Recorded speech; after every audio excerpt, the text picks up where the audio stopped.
So, welcome to this class on Neuroscience of Human Movement. So, this is part 9 of our discussion on cerebellum. So, in this class we will be discussing the lesions of cerebellum. We discussed functions of cerebellum in the previous class. In this class we will discuss what happens if there are lesions of the cerebellum. These may be lesions in humans or experimentally induced lesions in animals. And are there cognitive functions, or are there functions other than motor functions for the cerebellum? Let us remember, early on in our discussion we said cerebellum has been traditionally considered as a motor part of the brain, but now there is increasing evidence to suggest that cerebellum also participates in functions other than motor functions, such as cognitive functions, such as sequencing, such as timing perception, etc. So, we will discuss some of these in this class. Okay. So, the cognitive functions of cerebellum. In one of the previous classes we discussed the possible role of parallel fibers in motor function. We said that there is somatotropy in the deep nuclei, basically dentate nucleus, fastigial and interposed nuclei have somatotropy, and there is synchronous activity of Purkinje cells in the mediolateral direction, that is along the length of the parallel fibers, which caused one to posit that it is possible that this synchronous activity of multiple Purkinje cells could mean that there is muscle coordination across the medial and lateral direction. So, that means multi muscle coordination. So, and we said that obviously the motor cortex is responsible for control of movements, whereas cerebellum is probably responsible for coordination of movements. Okay. What we should also remember is that a surgery that is performed in children where there is a tumor in the fourth ventricle. So, surgical removal of this tumor causes sagittal splitting of the posterior vermis. In these kids, they can perform many activities, daily life activities quite normally. You will not be able to find differences in many activities such as walking, climbing, hopping on one leg, which is a relatively tough task, hopping on one leg. But when you ask them to perform heel to toe tandem gait, so what is this? So, this is, so let us consider this situation. Suppose my two hands are the two legs, the first leg is placed here, then the second leg, so, and suppose this is the toe of the first leg and this is the heel, the wrist is the heel suppose. So, the toe of one leg must meet the heel of the other leg, and then the toe of that leg must meet the heel of the other leg. This is called as heel to toe tandem gait. So, this is a task that requires two side coordination or bilateral coordination. When this surgery is performed, what happens is that there is a splitting of these projections. So, projections of parallel fibers that cross over to the other side. So, these bilateral projections, when it is cut, only the bilateral coordination is compromised, but not hopping on one leg. Hopping on one leg probably involves only one leg movement, and also walking and climbing is relatively normal, right. So, those that require accurate bilateral coordination alone are compromised. Okay. Now, in lesions of cerebellum, what happens is that whenever there is a lesion in cerebellum, what happens is there is a delay in initiating movements. So, that means that there is slowness of movement. First is there is, when a muscle is expected to be activated, this muscle is activated a little later than expected, and there is poor temporal coordination of various components or poor sequencing of movement components.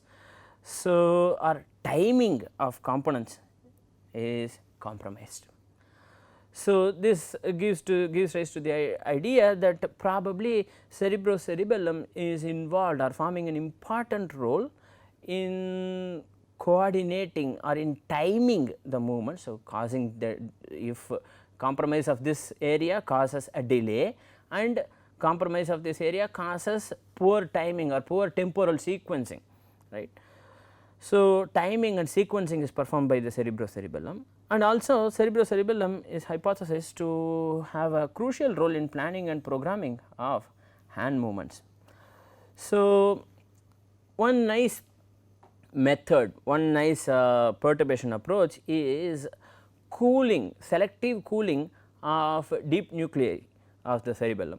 What this does is this temporarily deactivates these nuclei in animal models, of course in animal models. So, when you cool the dentate nucleus, what happens is that there is a delay in movement. So, motor cortex receives inputs from the dentate nucleus. How does it receive? We have discussed this. This pathway is dentate nucleus to thalamus to cortex, that is the pathway, is it not? So, through this pathway. So, the cortex receives information from the dentate nucleus and then appropriately controls or times the movements. Let us remember that it is the cortex that controls muscle activity through projections to the spinal cord. Of course, there are other projections that we have discussed. These are rubrospinal, reticulospinal and vestibulospinal, but those are mostly restricted to the spinocerebellum. Here we are discussing cerebrocerebellum. Here most of the projections to the muscles are through the corticospinal tract. So, the projections from the cerebellum go to the cortex, and from the cortex the spinal cord receives information via the corticospinal tract or the pyramidal tract, etc., right. So, when you selectively cool the dentate nucleus, the movement is delayed, but it is not prevented. So, crucially the continuous cooling of the dentate nucleus does not prevent the movement. So, what happens is suppose the task is to perform flexion of the elbow joint, right. So, this is in a monkey. The task is to perform flexion of the elbow joint. So, let us see what happens, right. So, here I am going to draw the movement trajectories, right. So, let's see what happens in the healthy case or in the control case, right. You are going to have something like this. Now, that is for the control case, and in the case where there is cooling, right. So, what happens is that, and at around that time is when you expect the movement to start. Actually, that does not happen here because there is a delay. Because of the delay, it starts around that point, it goes like this, and then there is an overshoot and then there is a correction. This is when there is cooling or inactivated dentate nucleus.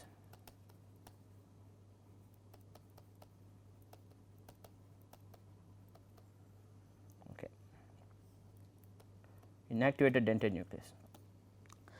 So, this is typical of cerebellar disorders, cases in which there is an undershoot or overshoot of movement trajectories.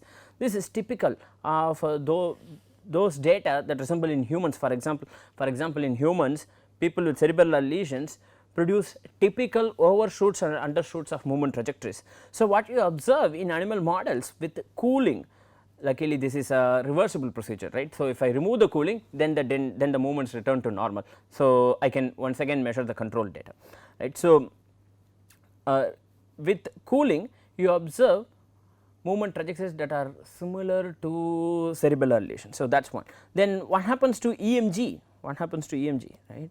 In the case with there is, in the case when there is no cooling, or in the control case, what you will say, suppose this is biceps activity, let us say this is biceps activity, suppose the biceps activity is starting here and then it is ending there, right. And then I am going to draw the triceps activity there. So, the movement has to end here. So, the triceps activity starts around that point and then ends approximately there, for example, right. These diagrams are not timed appropriately, please check this. So, these diagrams are not timed appropriately, but what is more important is the difference between the two cases, obviously for us that is more important than this. So, what happens with cooling, I am going to draw in blue, what happens is that the biceps activity is delayed and does not have proper termination, continues like that. And what is worse is that the activity of the triceps is delayed and does not have proper termination. Because of this reason you are having this feature, because the triceps biceps activity are poorly coordinated between these two muscles, what you have is poor temporal coordination or poor coordination in terms of smooth ending of movement is what is observed, right. That is the velocity curve. For example, with cooling you are not going to have such a smooth curve, you are going to have other things, you are going to have that and that. So, there are multiple peaks leading to, so that means what, if there are multiple peaks in the velocity profile, that means that there is jerks, there is not a smooth stoppage. So, that is obviously visible here, but that is also visible in the velocity profile, that is also visible in the EMG profile, etc. Okay. So, this means that the dentate nucleus plays a crucial role in how multiple muscle activities are timed with respect to each other. Okay. So, as we see here, so this is the dentate nucleus, this area, so on two sides, the left and right hand side, and let us remember that the left side of the cerebellum controls the left side of the body. This can be through ipsilateral projections or this can be through two crossovers, okay, as we have discussed previously. Okay. So, these are the dentate nuclei, and what the procedure to inactivate or deactivate the dentate nucleus involves cooling or selective cooling of these nuclei. Okay. So, then the other question is, are there functions other than the motor functions for the cerebellum? The answer is yes, it seems there are other functions. It appears like the cerebellum recognizes and that is supposed to be predicts, the cerebellum recognizes and predicts sequences of events during relatively complex movements, and people have studied this in tapping, using tapping, finger tapping for example. Richard Ivory and Stephen Keeley for example studied finger tapping movements in people with cerebellar lesions, and they found that people who have medial lesions only have problems with accuracy, but people who have lateral lesions have problems with timing of serial events.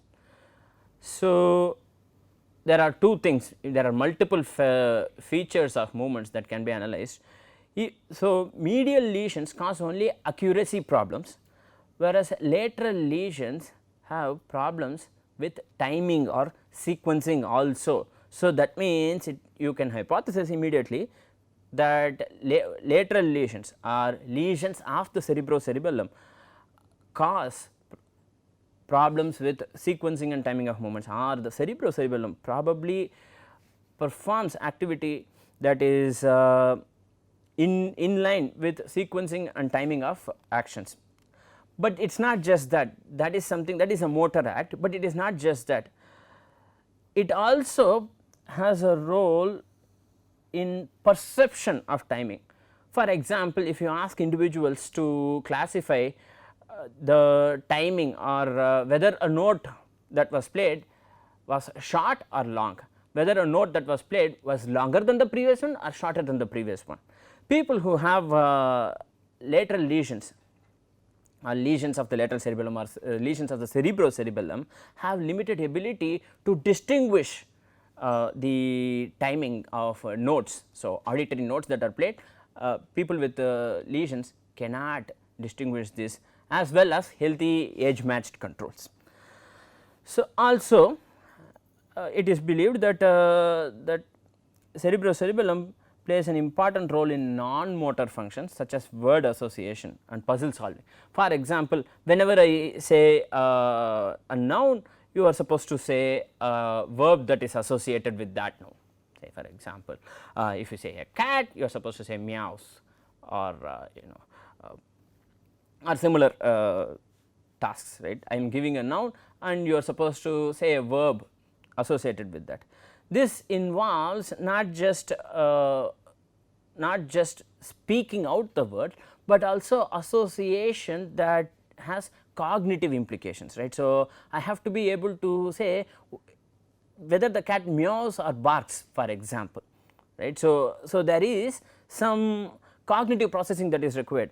It seems that in individuals with lesions of the cerebrocerebellum, this ability is compromised, and people have studied. So, several colleagues Peterson, Fierce and Reichel have used imaging techniques. So, PET, positron emission tomography imaging, to study brain activity during silent reading. So, a person is given a text and they are reading, and when you are reading aloud from the book. So, they are given a book and they are reading aloud and speaking in general, they have compared. So, what one would expect is that areas of the cerebellum involved in control of mouth. So, speaking out means movement of muscles of the mouth, right. So, in control of mouth movements were more active when they read aloud. So, when you read aloud, that is active. So, when you keep quiet or when you silently read, there is a different level of activity, okay, showing that there is a motor related activity and there is non-motor activity both. Yeah.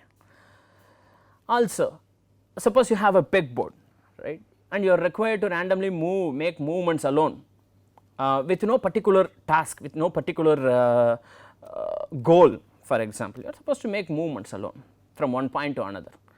Then what happens, individuals and their activity of the cerebellum is recorded at this time, right. What was found was that when compared with mere movements on the pegboard, if you ask them to solve a pegboard related puzzle, that you have to follow a set of rules to ensure that you solve this puzzle, that involves cognitive processing or sequencing this activity. Solving a pegboard puzzle involved greater activity in the dentate nucleus. So, that means what? That means that this nucleus has some role in cognitive processing, or basically cerebrocerebellum contributes to non-motor functions such as cognitive functions, right. Then the simple motor task of moving. So, if I simply move the task, that is one thing, but if I perform a task that requires me to solve a puzzle, that means there is activity that is greater, meaning that processing is probably performed or at least partially performed by the dentate nucleus. So, that means that lesions of the dentate nucleus will also compromise this abilities other than the motor function. So, there will be motor related problems and there will be cognitive related impairments. Okay. So, with this we come to the end of this class. So, what did we see in this class? We have seen lesions of the cerebrocerebellum and their effect. So, what is the effect? Delay, poor sequencing, and what that means is undershoots and overshoots, typical of cerebellar disorders. Okay. And what are the cognitive functions of the cerebrocerebellum? This means perception of timing, for example, not just timing of motor activities, but also perception of timing, word associations for example, and solving puzzles, etc., etc. Okay. So, with this we come to the end of this class. In future classes we will discuss the possible role of cerebellum in motor learning. Thank you very much.